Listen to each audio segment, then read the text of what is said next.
नमस्कार साथियों, मैं महाराज कुमार गुप्ता आप सभी का अपना यूट्यूब चैनल दक्ष म्यूजिक क्लासेस में मित्रों स्वागत है।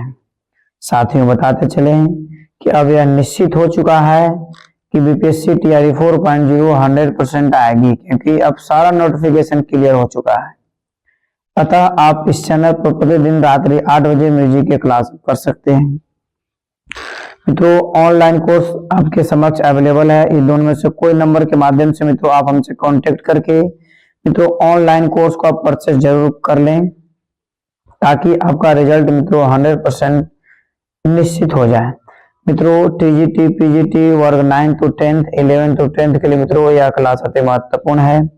अतः प्रतिदिन क्लास को आप जरूर ज्वाइन करें। यदि मित्रों RRB, EMRS, DSSB, KVS, net की मित्रों तैयारी कर रहे हैं तो आप हमारे साथ जरूर ज्वाइन करें। मित्रों आज का पहला प्रश्न आपका है कि उत्तम वाग्यकर के गुण किस ग्रंथकार ने बताए हैं। मित्रों अति महत्वपूर्ण प्रश्न आपका है कि उत्तम वाग्यकर के गुण किस ग्रंथकार ने बताए हैं। ए में आपका मतंग साहब, बी में भरत साहब, सी मित्रों सारंगदेव, डी में आपको उपयुक्त में से एक से अधिक, ई में आपका मित्रों उपयुक्त में से कोई नहीं। साथियों यदि आप मेरा थ्योरी क्लास ज्वाइन किए होंगे या फिर मित्रों प्रीवियस ईयर का जो हम क्वेश्चन आपको लगाए थे 20 से, ठीक है, यदि उस क्वेश्चन को मित्रों बारीकी से क्लास को किए होंगे तो मित्रों इस सभी प्रश्नों का आंसर आप 100% दे सकते हैं। और यदि आप क्लास को बारीकी से नहीं किए होंगे तो आपसे आंसर देना संभव नहीं है।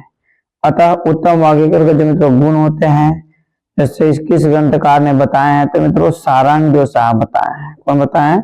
सारंगदेव साहब।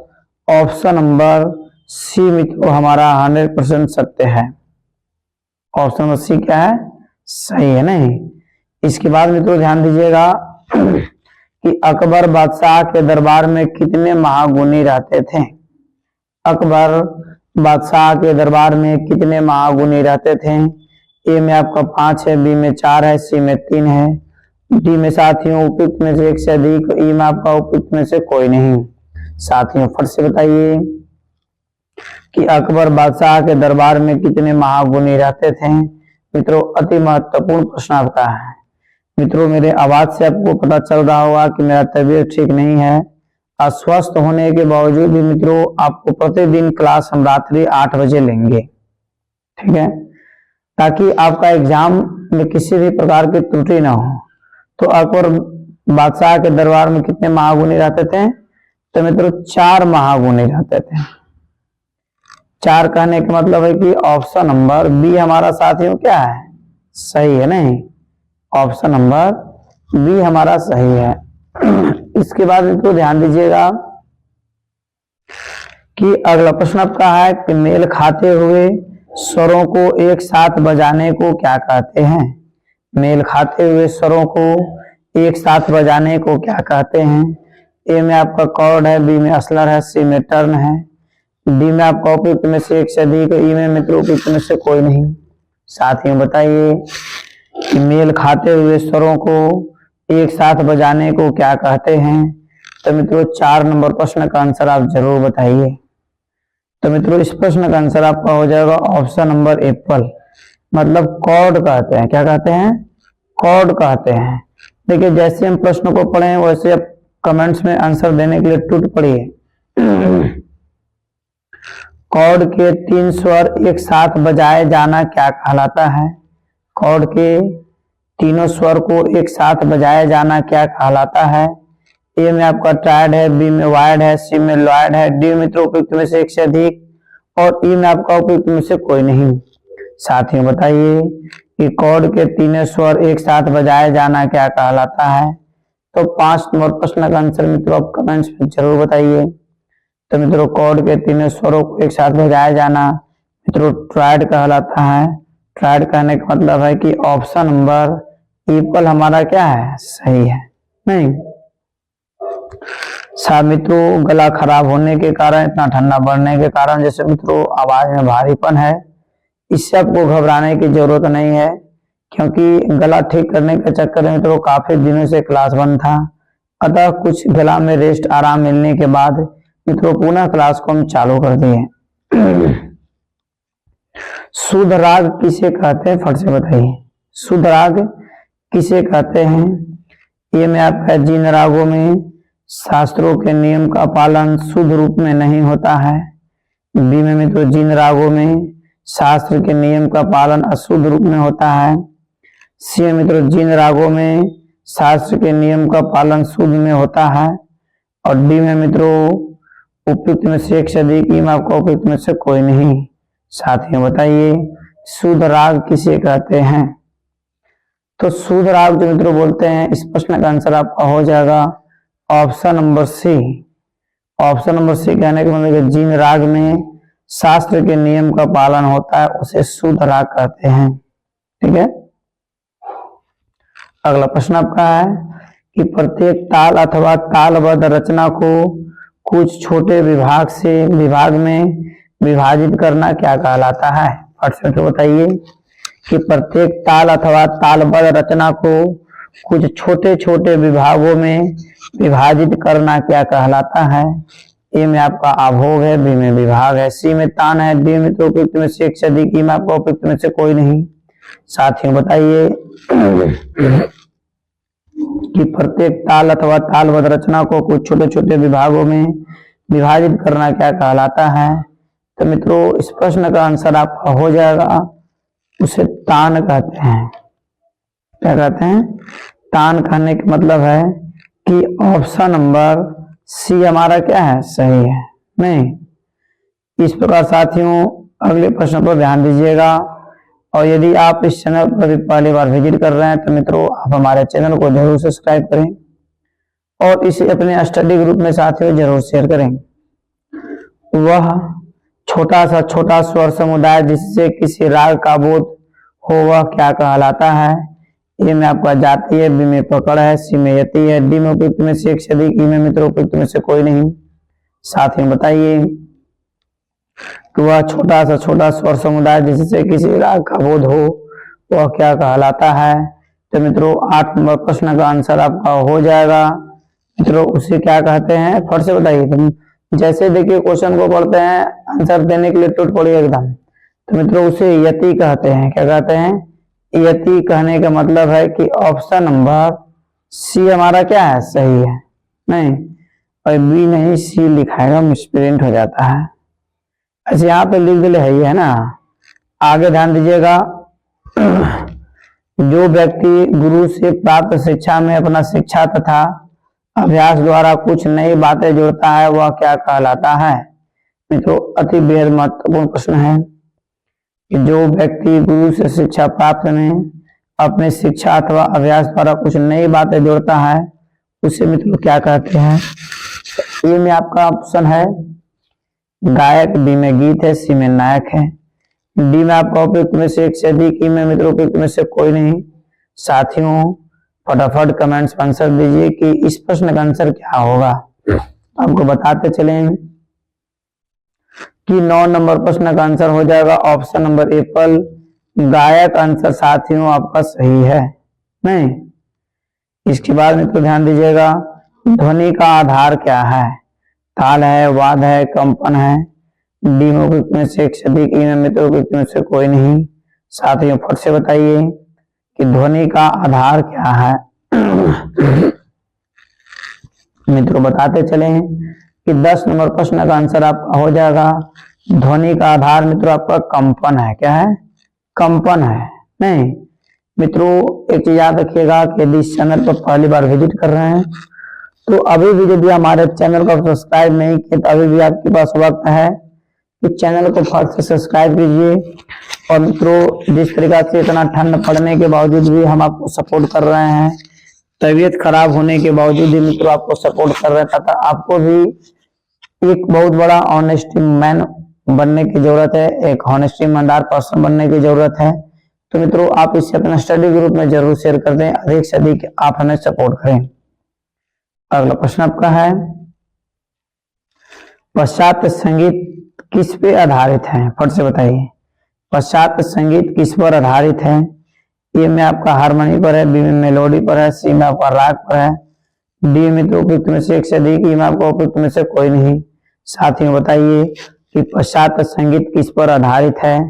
तो मित्रों 11 नंबर प्रश्न का आंसर आपका हो जाएगा। पश्चात जो संगीत है मित्रों वो आपका हारमोनी पर आधारित है। ऑप्शन नंबर एप्पल हमारा सही आंसर है। ठीक है मित्रों, और अगले प्रश्न पर बारीकी से खेल कीजिएगा। अगला प्रश्न आपका है और बारीकी से ध्यान दीजिएगा कि क्या कह रहा है। राग के गाने का स्थूल समय किससे ज्ञात होता है? राग के गाने का स्थूल मतलब निश्चित समय किससे ज्ञात होता है? वादी से, वर्चे से, विवादी से। डी में आपको उपयुक्त में से एक से अधिक, ई में आपको उपयुक्त में से कोई नहीं। तो मित्रों फट से बताइए कि राग के गाने का स्थूल समय किससे ज्ञात होता है? तो मित्रों राग के गाने का मित्रों स्थूल समय मतलब जो होता है मित्रों वादी से ज्ञात होता है। ऑप्शन नंबर एप्पल हमारा सही है। मित्रों अगले प्रश्न पर ध्यान दीजिएगा। मानव जीवन में संगीत है। मानव जीवन में संगीत आखिर है क्या? सबसे पहले हम इस पर ध्यान देंगे कि मानव जीवन में संगीत क्या है। मित्रों संपूर्ण विकास करता है, आध्यात्मिकता लाता है, घनिष्ठता से जोड़ता है। डी में उपयुक्त में से एक से अधिक, ई में मित्रों उपयुक्त में से कोई नहीं। साथ ही फट से बताइए कि मानव जीवन में संगीत क्या है। तो मित्रों 13 नंबर प्रश्न का आंसर आपका हो जाएगा ऑप्शन नंबर डी, मतलब मानव जीवन में जो मित्रों संगीत है। ठीक है ध्यान दीजिएगा, मानव जीवन जो मित्रों संगीत है मतलब उपयुक्त में से एक से अधिक कहने का मतलब कि संपूर्ण विकास भी करता है, आध्यात्मिकता भी लाता है, घनिष्ठता भी लाता है। नहीं इसीलिए देखते हैं कि लोग गम का या धार्मिक या फिर मैंने जिस मौसम में मूड में रहता है उस मूड का उन लोग क्या करता है गाना सुनता है। तो इसका आंसर क्या है? डी आंसर हमारा सही है। अगले प्रश्न पर ध्यान दीजिएगा। राग भूपाली का समप्राकृतिक राग है। राग भूपाली का समप्राकृतिक राग है राग देशकर, यमन, सोहिनी। डी में मित्रों उपयुक्त में से एक से अधिक, ई में आपको उपयुक्त में से कोई नहीं। तो मित्रों फट से बताइए कि राग भूपाली का समप्राकृतिक राग है। तो मित्रों 14 नंबर प्रश्न का आंसर आपका हो जाएगा एप्पल। एप्पल कहने का मतलब मित्रों कि देशकर आंसर हमारा क्या है? सही है। नहीं इस प्रकार साथियों अगले प्रश्न पर ध्यान दीजिएगा। अगला प्रश्न आपका है कि उत्तर संगीत पद्धति का शुद्ध व दक्षिण संगीत के शुद्ध समान है। ठीक है मतलब उत्तर संगीत पद्धति का शुद्ध ग और दक्षिण संगीत पद्धति में तो किसके समान है? ये में आपका अंतर ग है, बी में शुद्ध ग है, सी में साधारण ग है, डी मित्रों उपयुक्त में से एक से अधिक, ई में आपको उपयुक्त में से कोई नहीं। साथियों बताते चले कि एक ही इसमें ऐसा आंसर है जो 100% सही नजर आ रहा है, बाकी कोई सही है ये नहीं। तो इसका एप्पल आंसर हमारा क्या है? सही है। अंतर ग नहीं, अंतर ग हमारा आंसर सही है। ठीक है साथियों, इस प्रकार अगले प्रश्न पर ध्यान दीजिएगा। अगला प्रश्न आपका है कह दीजिएगा कि भारत में कितने प्रकार की संगीत पद्धतियां हैं? भारत में कितने प्रकार के संगीत पद्धतियां हैं? ए में आपका 2 है, बी में 3 है, सी में 4 है, डी में उपयुक्त में से एक से अधिक, ई में मित्रों उपयुक्त में से कोई नहीं। साथ ही में फट से बताइए भारत में कितने प्रकार की संगीत पद्धतियां हैं? तो 16 नंबर प्रश्न का आंसर आपका हो जाएगा भारत में मित्रों 2 प्रकार के संगीत पद्धतियां हैं। अब दोनों का नाम जान ही रहे होंगे। फिर ये मित्रों आपको बताते हैं कि उत्तरी संगीत पद्धति और दक्षिणी संगीत पद्धति नहीं 2 ही है। इसके बाद मित्रों अगले प्रश्न पर कह दीजिएगा कि जो व्यक्ति पद रचना व स्वर ठीक है रचना करता है उसे क्या कहते हैं? जो व्यक्ति पद रचना व स्वर रचना करता है उसे क्या कहते हैं? गायक, नायक, वाग्यकार। डी में तो उपयुक्त में से एक से अधिक, ई में आपको उपयुक्त में से कोई नहीं। साथ ही बताइए कि जो व्यक्ति पद रचना और स्वर रचना जो करता है उसे क्या कहते हैं? 17 नंबर प्रश्न का आंसर साथ ही हो जाएगा वाग्यकार। ऑप्शन नंबर सी हमारा सही क्या है? 100% सत्य है। देखिए जैसे ही मित्रों हम प्रश्नों को पढ़ते हैं कमेंट्स में आंसर देना तुरंत शुरू कीजिए, लेट नहीं क्या कीजिए। अगला प्रश्न साथियों कि कोमल स्वर कितने होते हैं। आपका पहला ऑप्शन है 3, 7, 4। डी में मित्रों उपयुक्त में से एक से अधिक, ई में आपका उपयुक्त में से कोई नहीं। साथ ही बताइए कोमल स्वर कितने होते हैं, कोमल स्वर कितने होते हैं। तो मित्रों 18 नंबर प्रश्न का आंसर आपको हो जाएगा, कोमल स्वर आपको 4 होते हैं। नहीं, जैसे हम प्रश्न को पढ़ते हैं आंसर आप लोग देने के लिए टूट पड़िएगा, नहीं तभी रिजल्ट होगा।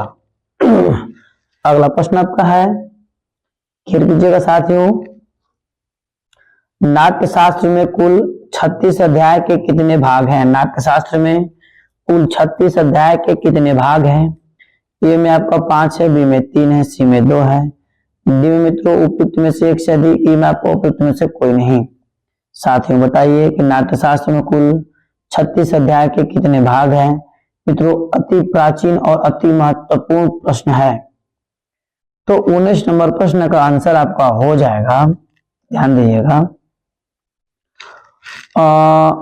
ऑप्शन नंबर सी मतलब 2।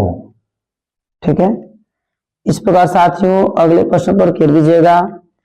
मेल स्वर समूह सह्याद्रांग व्यंजन शक्तिमान किस ग्राम में कहा गया है। मेल स्वर समूह सह्याद्रांग व्यंजन शक्तिमान किस ग्राम में कहा गया है। ये में आपका है, हालांकि ग्रंथ यहाँ पर होना चाहिए, किस ग्रंथ में कहा गया है, नहीं किस ग्रंथ में कहा गया है। संगीत राज में, संगीत परिजात में, संगीत रत्नाकर में, या उपयुक्त में से एक से अधिक, ई में मित्रों उपयुक्त में से कोई नहीं। मित्रों बताते चलें कि 20 नंबर प्रश्न का आंसर आपका हो जाएगा उपयुक्त में से कोई नहीं, मतलब ऑप्शन नंबर ई हमारा सही है। नहीं, इस प्रकार साथियों अगले प्रश्न पर ध्यान दीजिएगा। किस स्वर का अल्प प्रयोग होना चाहिए, किस स्वर का अल्प प्रयोग होना चाहिए, मतलब बहुत ही महत्वपूर्ण प्रश्न है। ये में आपका अनुवादी है, बी में विवादित है, था नहीं रहेगा, और सी में अवादी, डी में मित्रों उपयुक्त में से एक से अधिक, ई में आपका उपयुक्त में से कोई नहीं। साथ ही फट से बताइए किस स्वर का अल्प प्रयोग होना चाहिए। तो 21 नंबर प्रश्न का आंसर आपका हो जाएगा विवादी स्वर, ऑप्शन नंबर बी हमारा सही है। इस प्रकार साथियों अगले प्रश्न पर ध्यान दीजिएगा। कौन सा घराना ठुमरी के लिए प्रसिद्ध है, कौन सा घराना ठुमरी के लिए प्रसिद्ध है। लखनऊ और बनारस, बी में ग्वालियर और दिल्ली, सी में आगरा और लखनऊ, डी में मित्रों उपयुक्त में से एक से अधिक, ई में आपका उपयुक्त में से कोई नहीं। साथियों बताइए कि कौन सा घराना ठुमरी के लिए प्रसिद्ध है। तो 22 नंबर प्रश्न का आंसर मित्रों आपको कमेंट्स में जरूर आंसर देना चाहिए। तो बताता चले कि लखनऊ और बनारस में तो उत्तर प्रदेश में है। ठीक है, यह मित्रों ठुमरी के लिए प्रसिद्ध है, लखनऊ और बनारस घराना, मतलब ऑप्शन नंबर ई पर हमारा क्या है, सही है। मित्रों अगले प्रश्न पर ध्यान दीजिएगा कि ताल किसे कहते हैं। प्रश्न तो बताइए कि ताल किसे कहते हैं। ए में आपका नायक नायिका के भेद को, बी में ध्वनि मापने के तरीका को, सी में समय को मापने के तरीका को, डी में उपयुक्त में से एक से अधिक, ई में मित्रों उपयुक्त में से कोई नहीं। साथ ही बताइए कि ताल किसे कहते हैं। तो 23 नंबर प्रश्न का आंसर हो जाएगा आपका ऑप्शन नंबर सी, समय को मापने के तरीका को मित्रों ताल कहते हैं। समय को मापने के तरीका को साथ ही ताल कहते हैं। इनमें से तत्ववाद कौन से हैं। बांसुरी, शंख, तानपुरा, डी में उपयुक्त में से एक से अधिक, ई में मित्रों उपयुक्त में से कोई नहीं। साथियों फिर से बताइए इनमें से तत्ववाद कौन सा है। तो मित्रों 24 नंबर प्रश्न का आंसर आपको कमेंट्स में जरूर देना चाहिए। तत्व मतलब जिसमें तार लगा हुआ हो, वायर लगा हुआ, नहीं। तो मित्रों फट से बताइए कि इनमें से जैसे तत्ववाद कौन सा है। तो साथियों तानपुरा में ही तार लगा हुआ रहता है, अतः मित्रों तानपुरा जैसे तत्ववाद के अंतर्गत मित्रों आएगा। ठीक है, तानपुरा ऑप्शन नंबर सी क्या है, सही है। ठीक है, और तानपुरा में कितने तार होते हैं, तो 4 वायर होते हैं, नहीं। इस प्रकार साथियों अगले प्रश्न पर ध्यान दीजिएगा। अगला प्रश्न आपका है कि सप्तक के द्वितीय भाग को क्या कहा जाता है? मित्रों, तबीयत खराब होने के बावजूद भी पढ़ाने पड़ रहे, ठीक है, घबराना आपको नहीं है, हम आपको साथ देंगे। तो सप्तक के द्वितीय भाग को मित्रों क्या कहा जाता है? तो ए में आपका उत्तरांग है, बी में पूर्वांग है, सी में राग है, डी में उपयुक्त में से एक से अधिक, ई में आपका उपयुक्त में से कोई नहीं। साथियों बताइए कि सप्तक के द्वितीय भाग को मित्रों क्या कहा जाता है? तो मित्रों सप्तक के द्वितीय भाग को आपको उत्तरांग कहा जाता है। ऑप्शन नंबर एप्पल हमारा सही है। मित्रों अगले प्रश्न पर ध्यान दीजिएगा। गीत का द्वितीय भाग क्या कहा जाता है? गीत का द्वितीय भाग को मित्रों क्या कहते हैं? ए में आपका भोग है, बी में अंतरा है, सी में संचार है, डी में उपयुक्त में से एक से अधिक, ई में मित्रों उपयुक्त में से कोई नहीं। साथियों बताइए गीत के द्वितीय भाग को मित्रों क्या कहा जाता है? तो 26 नंबर प्रश्न का आंसर साथियों हो जाएगा गीत के द्वितीय भाग को मित्रों अंतरा कहते हैं। क्या कहते हैं? अंतरा। नहीं, मतलब ऑप्शन नंबर बी हमारा क्या है? सही है। इस प्रकार साथियों अगले प्रश्न पर ध्यान दीजिएगा। संचार करके आगे के स्वर पर आघात करके लौटना किस गमक का लक्षण है?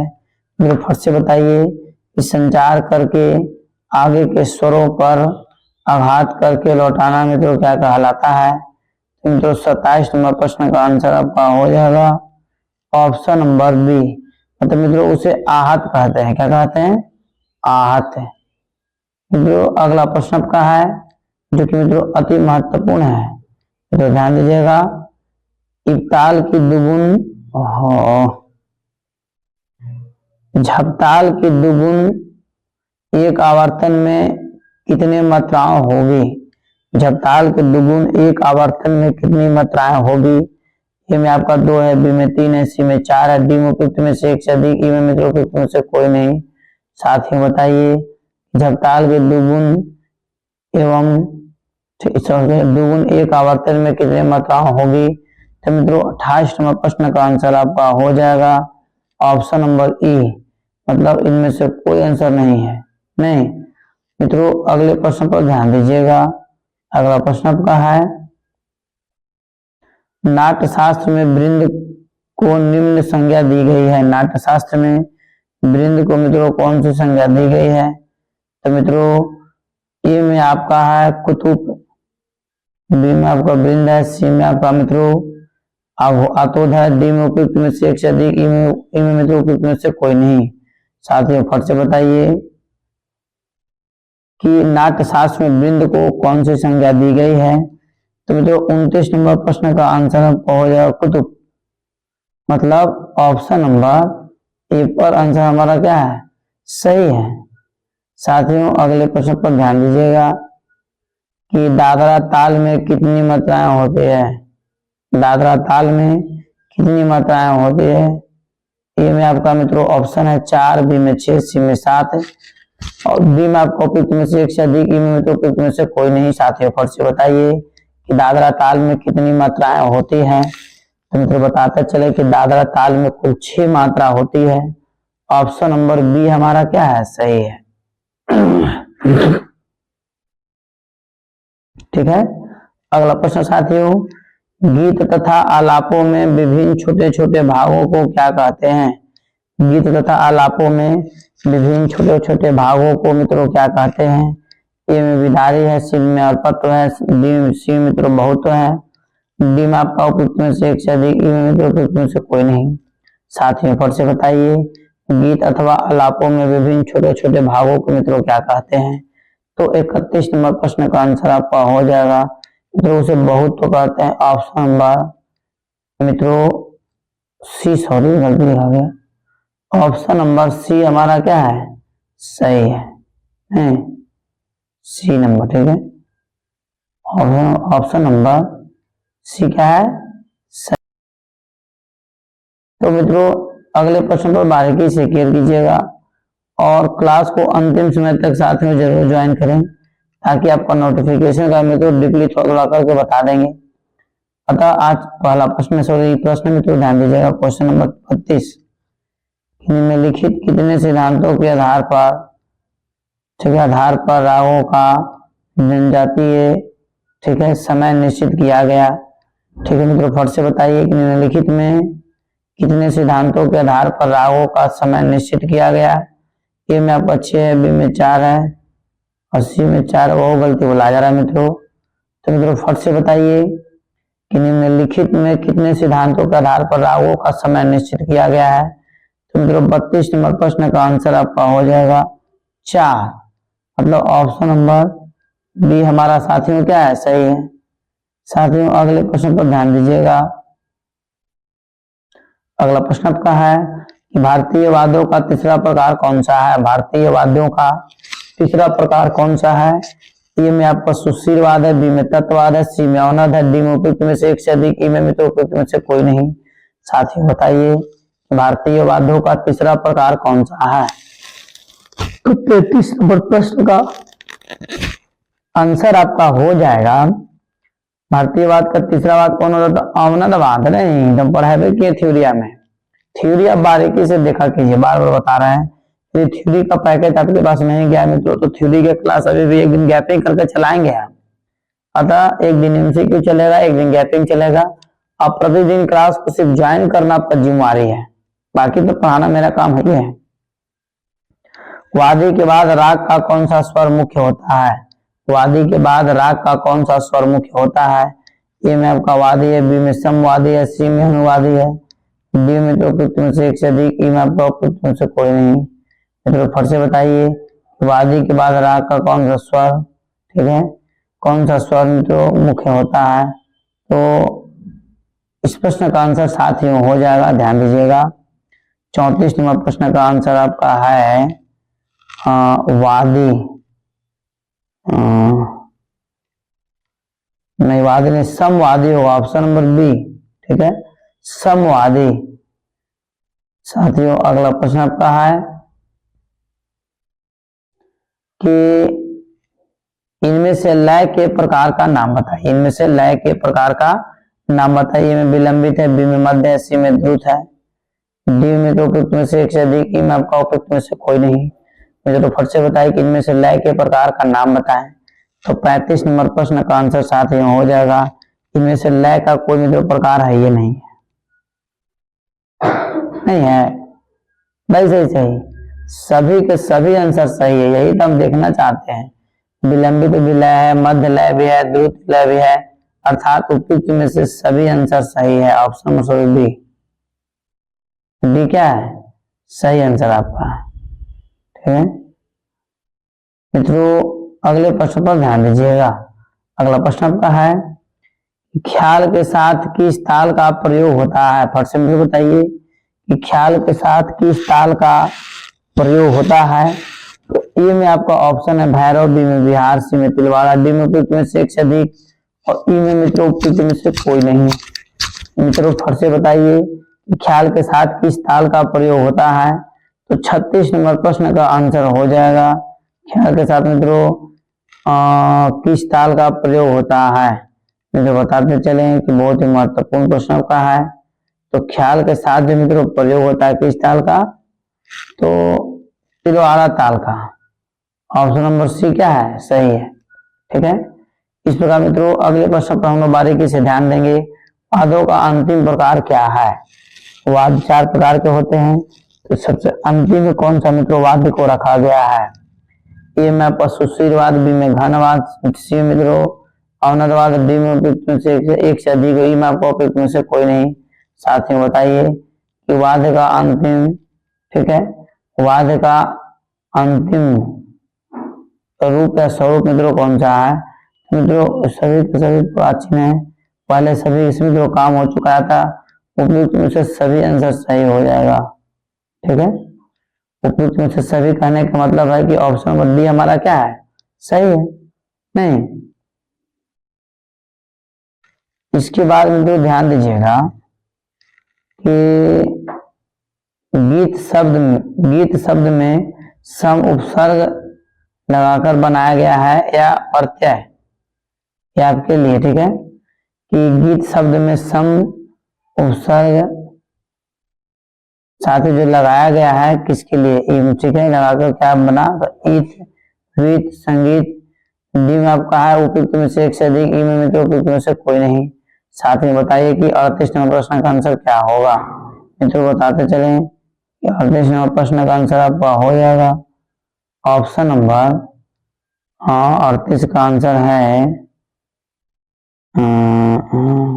थोड़ा रुकिए, तो संगीत। ऑप्शन नंबर सी हमारा क्या है, संगीत।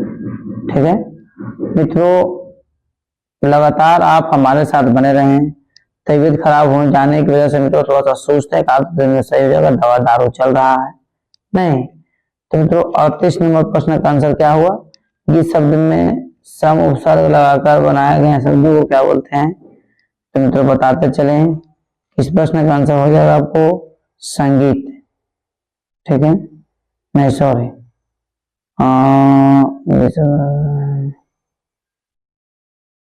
संगीत आंसर मित्रों क्या है, सही है। तो संगीत कहने का मतलब है कि ऑप्शन नंबर सी ना हो गया नहीं।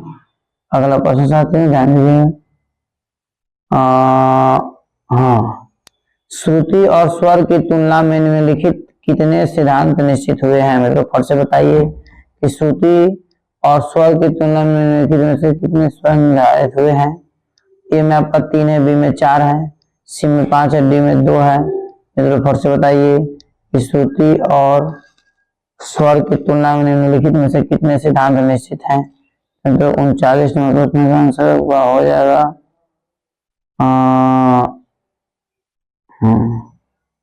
एप्पल। एप्पल कहने का मतलब है कि 3 आंसर। ठीक है, जैसे आप क्वेश्चन को पढ़िए, आंसर देने के लिए मतलब टूट पड़िएगा, ठीक है ना। तो अगला प्रश्न साथ में ध्यान दीजिएगा।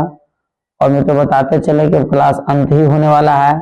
10 मात्रा की ताल का नाम है। 10 मात्रा की ताल में से कौन सा ऐसा ताल है जो जिसमें 10 मात्रा होती है। न जाने हम कितना बार पढ़ा चुके हैं। 1 ताल, 4 ताल, झप ताल, डिमोपिक में से कोई नहीं। मित्रों फट से बताइए कि 10 मात्रा के ताल में से कौन सा है। तो मित्रों 10 मात्रा के जो ताल है वो आपको कौन सा है, कौन मात्रा का, फट से मित्रों बताइए कि 10 मात्रा के ताल कौन सा है। तो मित्रों इस प्रश्न का आंसर आपका हो जाएगा झपताल। ठीक है, झपताल कहने का मतलब सी का सही है। अंतिम प्रश्न मित्रों ध्यान दीजिएगा, ताल की कितनी जातियां हैं। ताल की कितनी जातियां हैं। जब ये भी प्रश्न का आंसर नहीं देते तो बड़े दुख होगा। ताल की कितनी जातियां हैं। तो मित्रों बताते चले 6, 7, 5, डिमोपिक में से एक से अधिक, मित्रों में से कोई नहीं। साथ ही फट से बताइए कि ताल की कितनी जातियां हैं।